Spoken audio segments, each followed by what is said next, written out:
Hello, welcome to Five Leaves Virtual Bookshop. As you can see, it's a bit of a mess at the moment. I think Ross has some tidying up to do. He's kindly allowed me to introduce our event for the Not Stopping Festival. Well, actually, he ran a mile from the technology, but we don't talk about that. I'm Pippa Hennessy, and I've been working for Five Leaves for over 10 years now, since the days when there was no bookshop.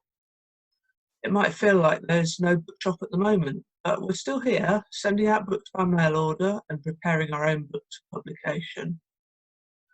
Less than a week ago, I was asked to put together a group of Five Leaves writer friends reading their work on the theme of freedom. I put a couple of posts on Facebook, and our wonderful friends rose to the challenge and contributed to the films you're about to see. Before I let you watch them, I just want to ask you to come along to Poetry and Science, a Five Leaves online event on May the 28th, and keep an eye out for 4 forthcoming author events, which we're holding in collaboration with Nottingham UNESCO City of Literature. So, enjoy what our friends have to say.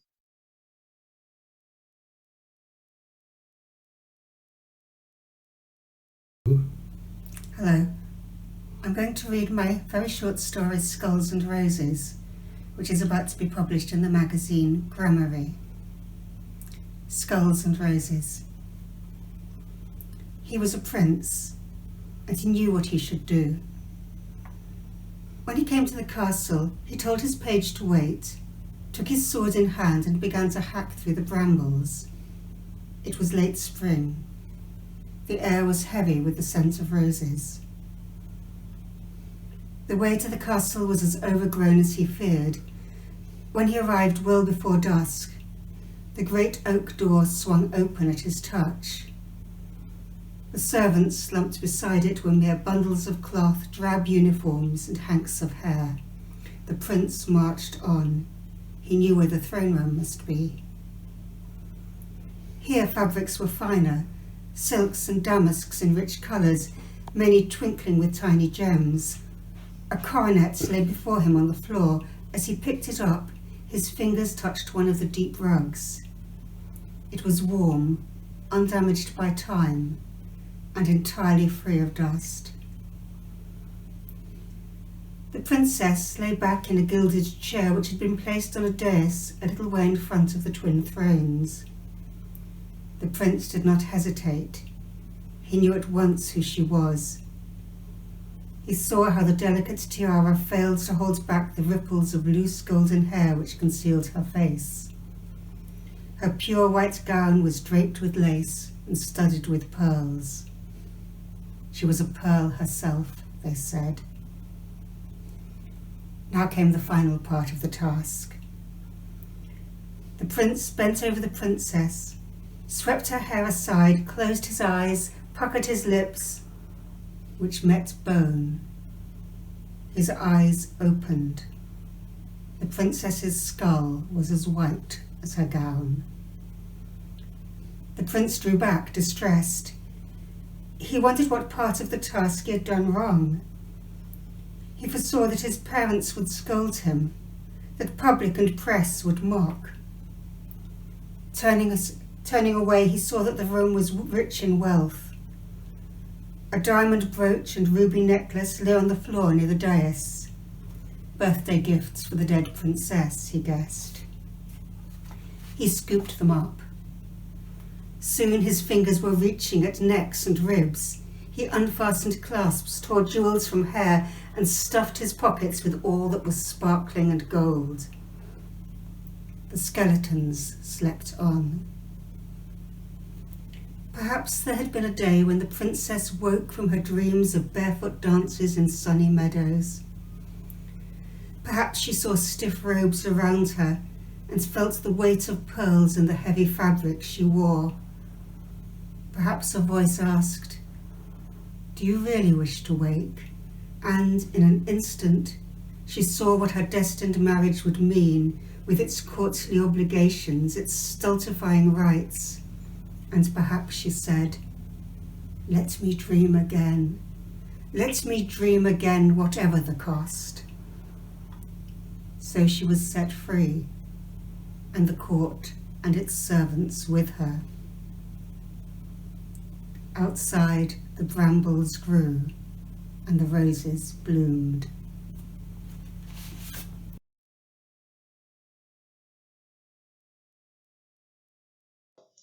Hi, I'm Jo Dixon. I'm a writer and creative writing lecturer from Nottingham. I've lived in Nottingham since 1993 when I came to train to be a teacher. Today I'm really delighted to be joining in the Not Stopping Festival, and in the spirit of community and connection, I'll start by reading some poems from Nottingham poets. The first poem that I'm going to read is from a collection by Nottingham-based poet Sue Dimmock. It comes from her collection What They Left Behind, available from Shoestring Press. The poem is called Girls on Swings. After Girls on Swings, Leeds, 1953, by Roger May. Stretch out your feet, kick your heels, surge through sky, push yourself higher. Be alive in that space, its rush of free air, all of your own making.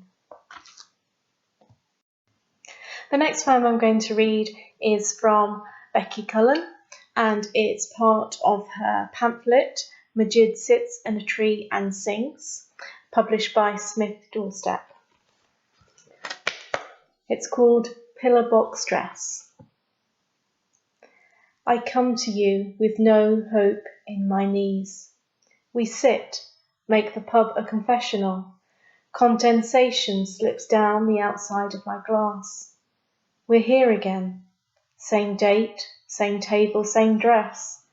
Bonfire night runs in the background like a television on mute during tea. We're talking in shrapnel. By the time my drink is gone, your brother's waiting at the bar. You say something about a spark. I stand, go home. I don't leave drunken messages on your phone. I play that song you never liked and sleep sprawled across the bed. I keep my head. This much I know. I'll change my hair. You'll be back by the new year. You're with the girl whose pout reminds you of Lolita. In the morning, I fold the red dress and post it to her.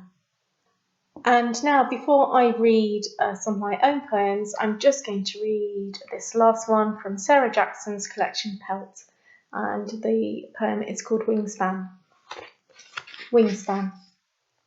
When it rains, your parents call you inside for dinner. You are curled with the wet greyhound beside the pond.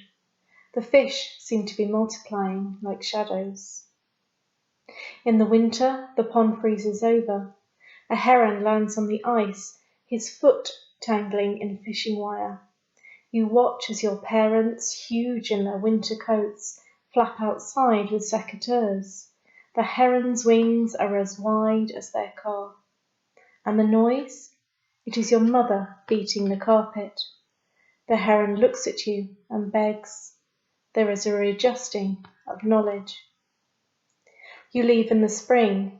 Your parents wave their whole arms the way adults do to children, the way the heron rose up above you.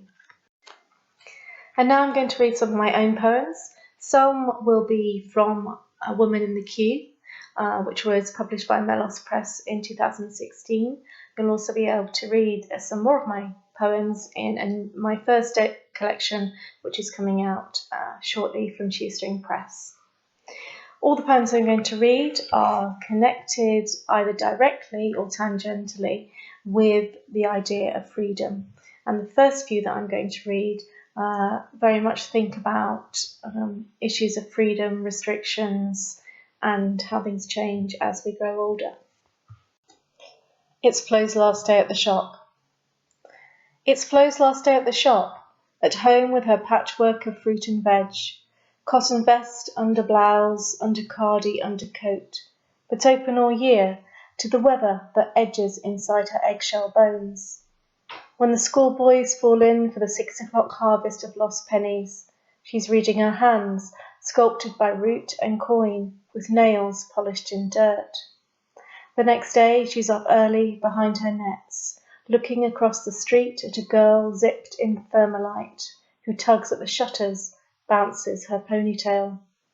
A moth-placed staccato inside the floral drumshade. Tassels flutter. She unseats it with a scoop, then rubs its soil-coloured scales into her palm. Moving her on. So her sons manoeuvre the easy chair and retrieve her binoculars from the hollow. They shuffle the sideboard, its top drawer lined with tissue-wrapped thimbles, to the back of a white Bedford. When it's all packed up, she rides in the cab between them. Her wedding cutlery rattles behind. A mile from home, the van's headlights catch a tawny owl falling. And later, it waits on a fence post, girdled by pellets opposite her black window. If she were there, tucking a stray hair behind her ear, setting down the binoculars, rising to give in to bed, he'd bob and weave his head, flap silently out of sight. Night manoeuvres. Her room is small, and the door must be kept shut at all times. A large sticker on the inside says so. In the corridor outside, she can hear the chatter. Nurses, physios, speech therapists, the chaplain, others visitors. She props the door open with her jacked shell case. A nurse removes the brass tube. It's a fire risk. And the door eases shut.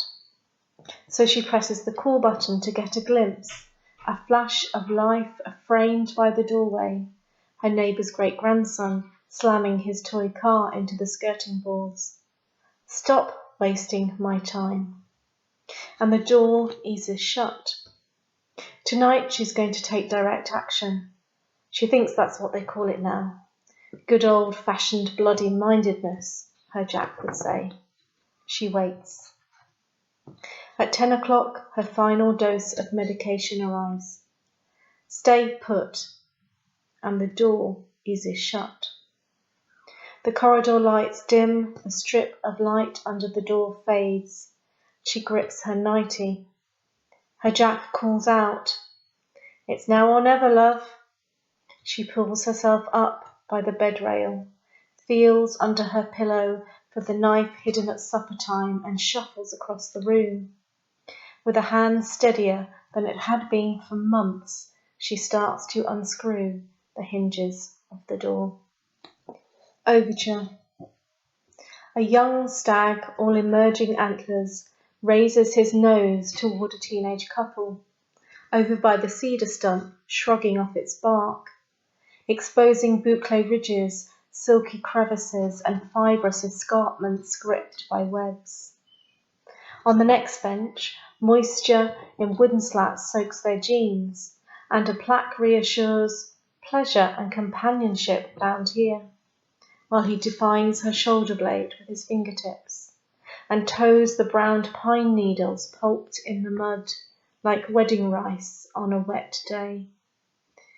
If you want to be in a relationship.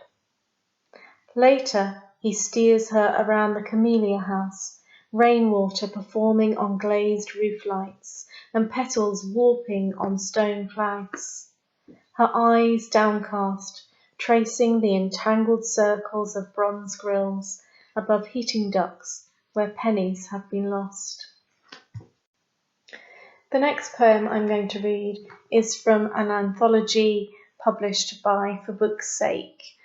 This anthology, called Furies, a poetry anthology of women warriors, was collected together poems that were inspired by the Furies, the female spirits of justice and vengeance.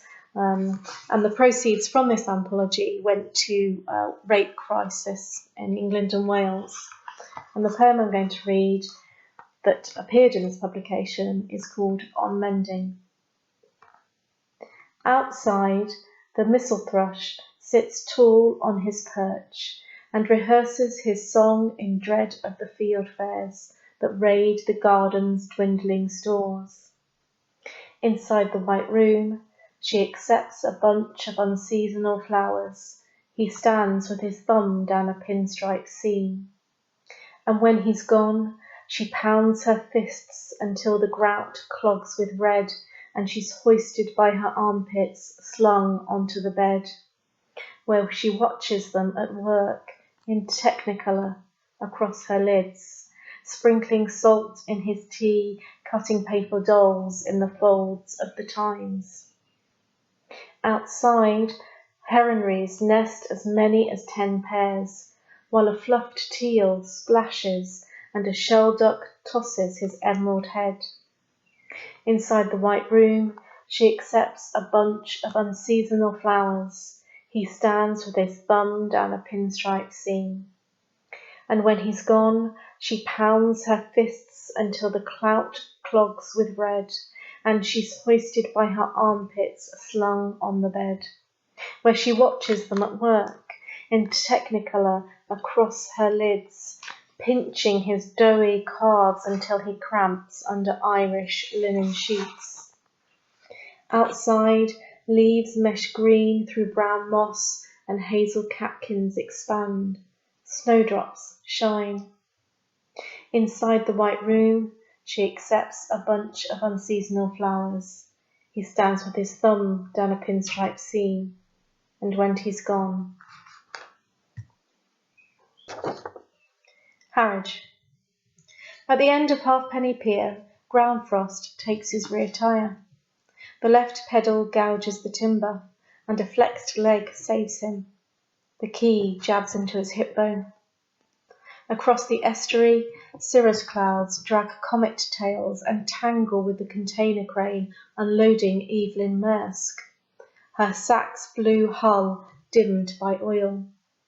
Ken and Barbie, in their thousands, arriving from China via Malaysia, Singapore, Gibraltar, Algeciras, hands linked behind cellophane. He stamps the padlock through the deck planks and marks the drop with a wreath of splinters. Green. By mudflats I thumb a second-hand guide.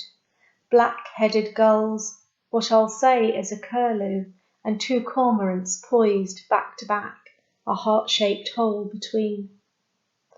Late snow up by the trig liquefies between my fingertips, and the vent in the tarn's membrane flashes fish I can't name yet. I toss ice chips, they skid and chime, while a merlin or a sparrowhawk freewheels into the scrub.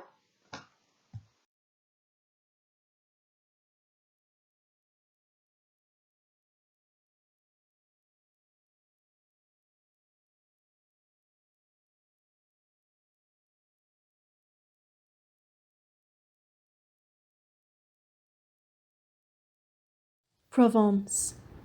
Arthur raises her on one hand, exciting muscles moulded by Fleet Street paper reels. Below, crayon daisies cluster on sheets lifted from his night shift. Lil clicks her dentures. And the girl nests in his paunch while he spins the tail about his finger shot away in the wall. She presses the bone ledge beneath his beaten skin. Lil sips water from a rose-brimmed teacup. When his heart's had enough of blotting vodka out of the carpet and gathering porcelain shards, she's on a train to X, picking at a ham sandwich in the corridor, hairpinned legs flattening her chest. At Sabine's house, she tastes ratatouille and a nip of pastis, buys calassons and watches milk-white horses occupy the Camargue. Then she comes home, wearing turquoise earrings and her first proper kiss.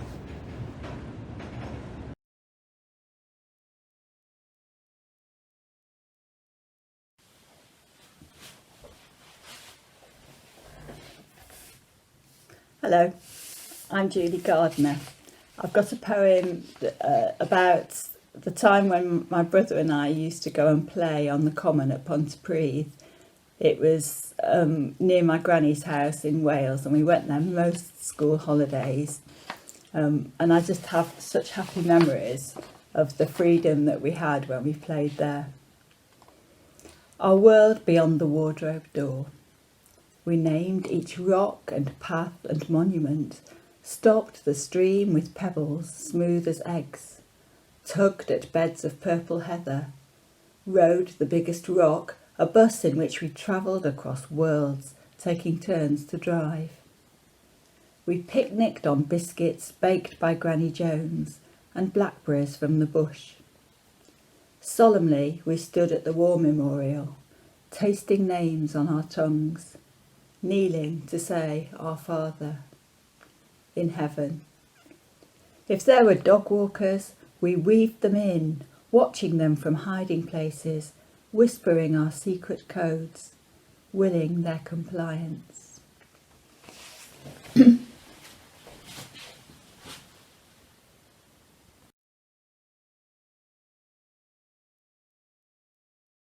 I'm Goodwin, and I'd like to read you a short story called No Hard Feelings, which comes from my collection Becoming Someone, which is on the theme of identity. No Hard Feelings by Anne Goodwin. Emily would not have followed that path if she'd known it would lead to the graveyard. All those dead people lovingly remembered. All those people who might have been right bastards when they were alive. A cleft between shoulder-high stinging nettles, the path had looked promising when she'd stumbled upon it on the way home from the day centre. She'd imagined it snaking through field and forest to a runaway's secret den. She'd imagined a skinny teen offering her muddy tea brewed in a treacle tin in exchange for not betraying his whereabouts. Instead, she'd pitched up in a churchyard, barely 100 metres from the main road. Once there, she felt obliged to wander around the graves, acting as if this had been her destination, although there were only birds around to judge her. Besides, she had a couple of hours to kill before tea time. She might as well be bored here as in her room. She knew the feelings she was meant to have in such places. Didn't she recite a thesaurus worth of synonyms for sadness every week? The counsellors were nice enough, but hypocritical. Claim your feelings, they said. Embrace your emotions. As if feelings were groceries waiting to be bagged at the supermarket checkout. Then, as soon as anyone showed a smidgen of genuine agitation, they freaked out. Calm down, take deep breaths. And if that didn't douse the flames of rampaging sentiment, they went knocking on the psychiatrist's office door. Emily took note of their insincerity, because she was a hypocrite too. She filled in her charts, circling the words for the emotions she might have experienced that day, had she known how to feel. There were no words in the English language for what Emily had seen, no answering echo in another's soul. But she was smart enough to lay claim to the feelings that would pay for her room and board at the hostel. Whenever her review was scheduled, she threw in a despondent and an anguished to safeguard her place. Wandering between the graves, she rubbed at her forearms. Even though she'd pushed down her sleeves to negotiate the nettles, her skin stung. On her inner arm, tiny red welts had sprung up among the network of scars, like station stops on a rail map. Pain was the sole authentic feeling Emily knew. Worn letters on mildewed stones and weeds growing through the gravel. She stumbled upon the old part of the cemetery. Cracked urns atop graves sunken at the belly and edged with shattered stones, right like the rubbled remains of an earthquake. Then, smack between a Percy and a Gladys, she found herself, or at least her namesake, an Emily Blythe, who died 50 years and a day before she herself was born. She'd have a story to tell that evening at the hostel. Curtains drawn, a candle at her chin, she'd spook them, or have them quake with laughter. and then a hand reached out and grabbed me by the ankle. Terror was a feeling she'd circled sometimes on her chart. A dog barked. Emily turned to see a woman walk a poodle across a gap in the hedge. She thought to warn her about the nettles, but other words spilled from her lips. "I found my own grave." The woman seemed to shiver as she hurried out of sight. Emily didn't need a checklist to decipher whether it was from fear of a ghost or disgust at her dishevelled state. At least she had no need to worry about dirtying her jeans as she made a daybed of Emily Blythe's grave. Headstone as a backrest, legs stretched out in front. Laughing, she clawed a clutch of soil and stones to rub between her fingers. From her pocket, she took a printed sheet and a pencil. Resting the paper on her leg, she began to circle a random selection of phony feelings, and stopped. She didn't want to lie anymore. She didn't have to. Something within her had changed. She'd been dead inside, like a ghost, like her namesake, and it was only with the numbness in retreat that she could claim it.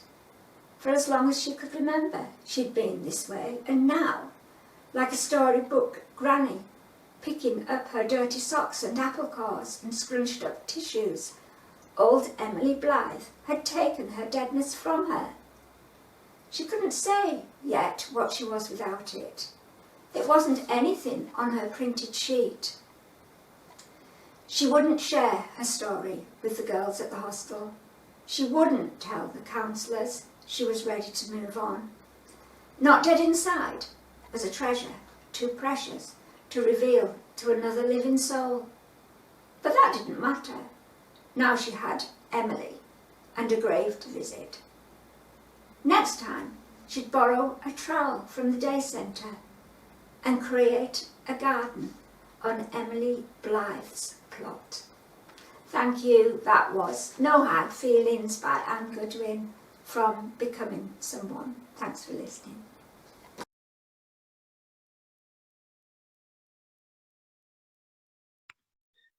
Hi, I'm Pippa Hennessy.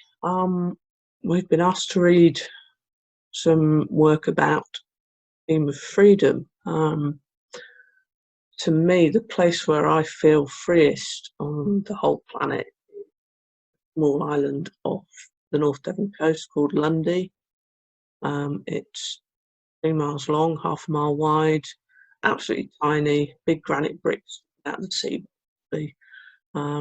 And although I've only been once in the last 10 years, I've been many, many times over my life. And I feel the most incredible peace and freedom from all the stress of life on the mainland, life on the wrong island, really. I think if I could, I would live on Lundy if I was free to. I shall read 3 shortish poems about Lundy. The first one's called My Garden, 60 Miles from the Sea. Cushions of thrift pushing their pink flowers into a wind which is not from the west. No smell of salt air. Slate and granite I carried here awkward in a neat gravel bed.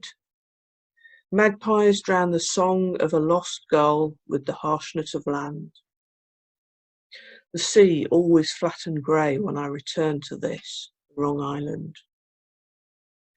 The MS Oldenburg bounds across the Bristol Channel.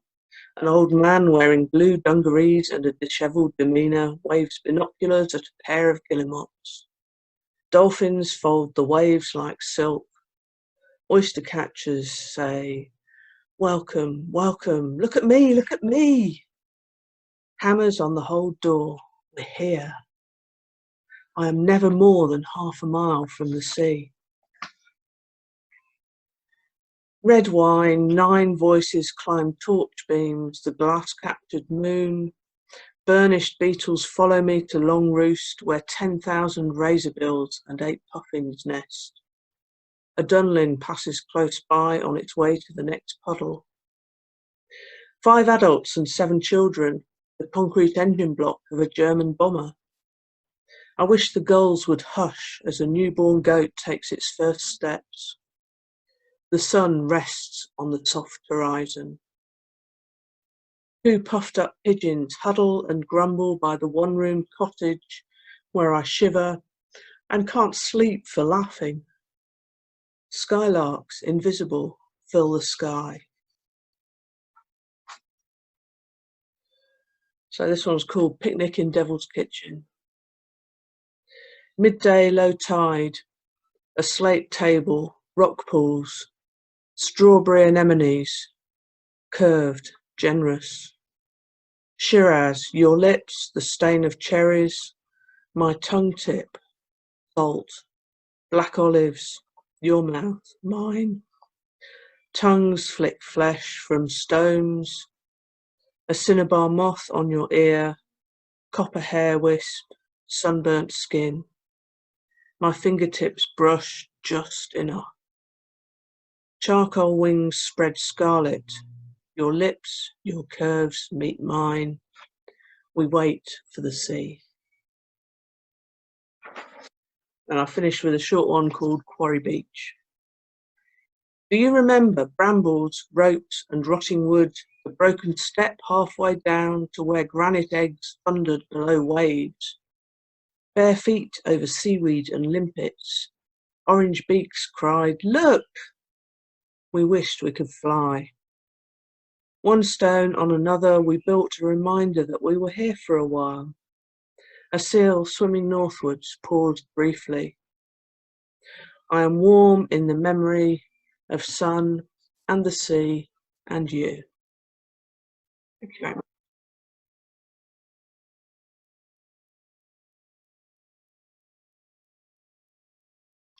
Hello. My late father of the national anthem, which went, God bless King Pendragon, long may his reign drag on. So perhaps not surprising that my book, Arthur Talks, has a sort of underlying Arthurian theme running through it. So my Arthur might or might not be a king, might or might not be homeless. And so these two poems are about a homeless person pondering the nature of and limits of their own freedom to pull the sword out of the stone and be a king, which he rightfully is, or the freedom maybe just to imagine what it would be like to live in a home. The sword in the stone. I pulled with my strength and the strength of another, drawing on the black and white memory of my mother. I went on pulling, black blood beating on my ears, remembering the 3 times I faced my fears and went to rehab. Strength too came from the time a stranger shared his last cigarette, the prison pantomime where Spider played Widow Twankey as tragedy. Keep pulling. That Scouts Honour badge was not to be, nor the army job, nor even the pork pie factory sweep. An alien hand keeps my sword buried deep. The forms, the cuts, the benefit review, muster with the freezing nights to run me through. You, great stone, never heard a word I said, though I never doubted that one day you would turn to bread. Can't go on, but can't stop pulling, and now I am alone. The sword presses against my heart. The stone is still a stone. Circumstellar. Surround us, old stars, for the night is indeterminate, wavering according to high tide or spate, lighting the crest of the wave. Our byways occasionally illuminated, a light thrown slantways from a passerby, a window opens, shuts again, a brief glimpse then of the silver rain. Yes, our byways, our paths of desire, are lit from above by a cold, invisible fire, or so we tell each other, wandering nights. Then one will gesture to the heights and depths and tell an age-old myth of permanent suns, fire on warm brick, keys heavy in the hand, the sign to let. This sun is not unknown to us. It has a name, regret. Thank you.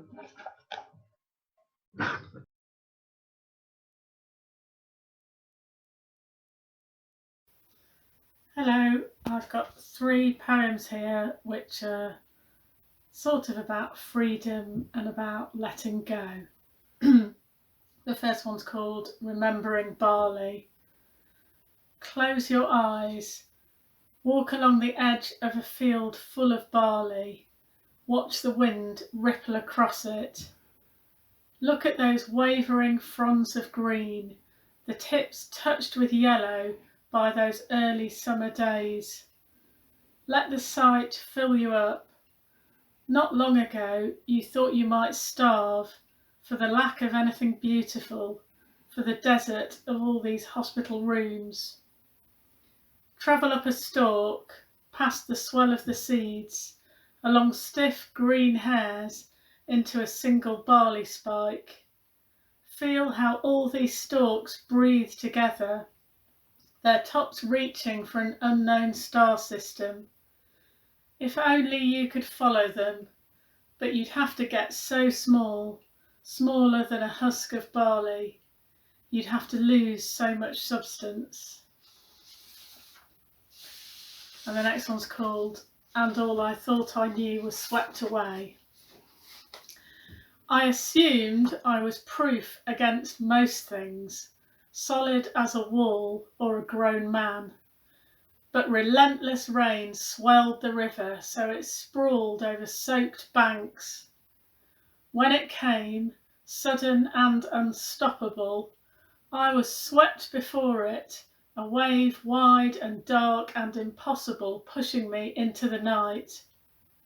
I was wondering how it was going to break me when I felt the bite of the electric cold in my bones. The churning crest turned me, and moonlit water ran over my skinned fingers. And this last one is a prose poem, and it's called Dandelion Clocks. It is just the right time of year for the perfect globes to appear at the side of our path. I idly pick 2 or 3 and blow them while we chat, watching them float and spread around us. I pick another and realise I have never really looked at one before. Each seed's head, with its tiny dot of potential, is sitting on top of the slimmest white thread, taut like a ballerina on tiptoe. Presumably the soft fluff of their shoulders help to keep them balanced. Suddenly, I think it looks like a plasma ball, all that white catching the light and reaching out to spread at the edges, except there are at least 100, all flashing at once. My son is next to me, talking about seeds and flowers, and when he can blow this one, how long does he have to wait? I know there's no way to stop it. If it isn't him, it will be the wind, or the rain, or someone's ankles brushing past. Any minute now, he's going to blow it. He's going to let it all go.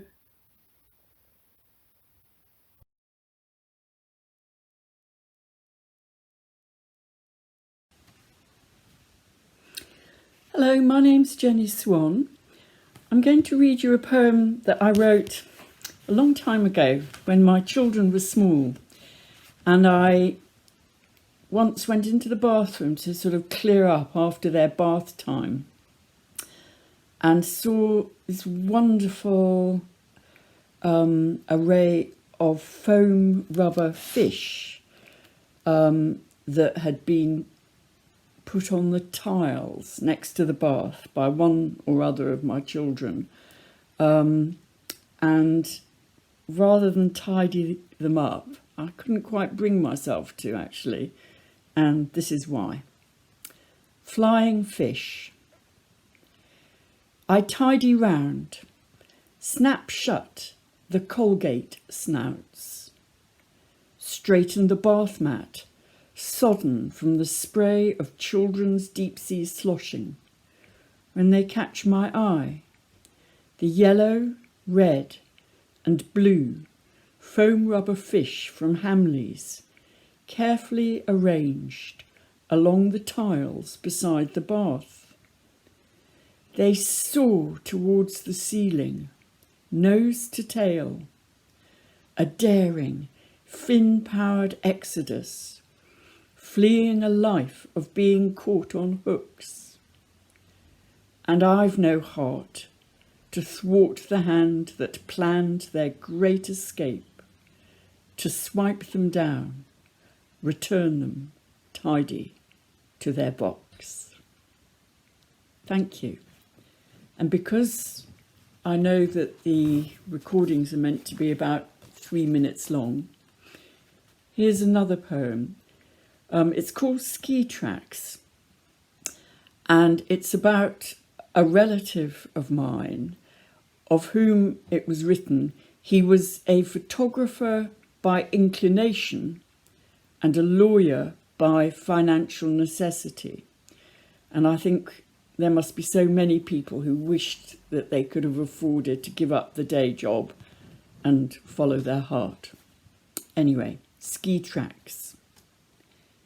He stops, his eye drawing up a contract with light. To the right, sunshine glissades down the Alps. At their base, the firs look like shoots he could gently lift out with a finger and thumb. It has snowed in the night, lavishly blanking out dips and hollows. The scuff lines of animals fumble, turn back on themselves, perfect the photograph he will never take, never forget. When he starts back down the slopes, his skis resume their narrative where they left off. Two sinuous, parallel flourishes in his wake, how fast they rush to the valley. Exuberance, regret. So I suppose, strictly speaking, that's a poem about the absence of freedom rather than freedom itself. Thank you.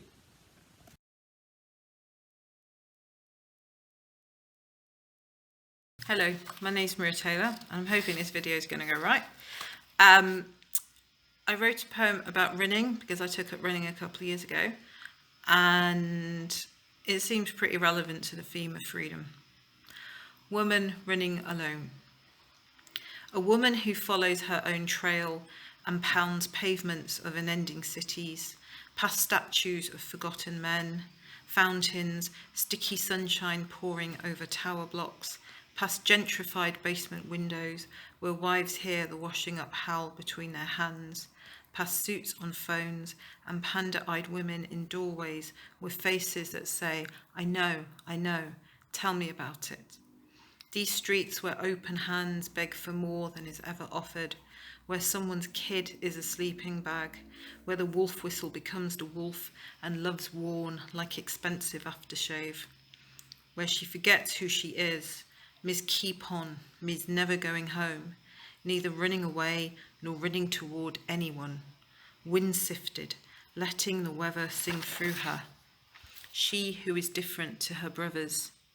The rhythm fills her with flight, and her wings, what wings she has. Thank you.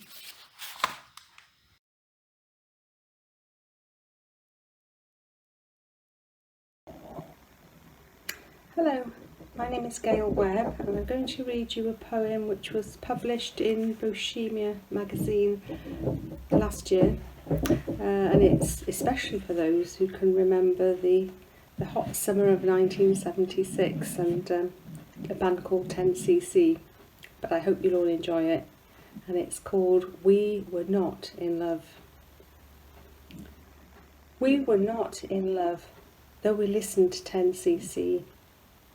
Day after day it gave us pleasure, so much we would squeal, sigh, then flop back on the soft turf, lying side by side, smiling, gazing upwards to another world, mouthing each word together, joined in one moment, friendship. Rising from this musical interlude, we moved harmoniously, setting about the day's pleasure, whether sunbathing in Bako foil, slathered in cooking oil for best effect, or making up dance routines to Rocket Man or Bohemian Rhapsody, synchronised in mind action, intent on our wonderful future. Thank you. Hello, my name is Gail Webb. This is a poem which is a found poem from a Guardian opinion article on the 16th of August 2019. It's about the Chinese student rebellions against mainland China, and it's called Freedom is a Sham. A day marked in blood targeting peaceful protesters, the unlikely antidote to Love Island. Such a young revolution, a stubborn child with a rattle face-saving exercise, with camera lights flashing, flanked by security guards and a scampering entourage. The shadow of the spring looms. At the window, the lone individuals who chant civilian, compromise, uprising is not over. The site of the sit-in has been scorched, but martyrs have not died. They live with the revolutionaries. Many people today seek, but often do not find. Thank you.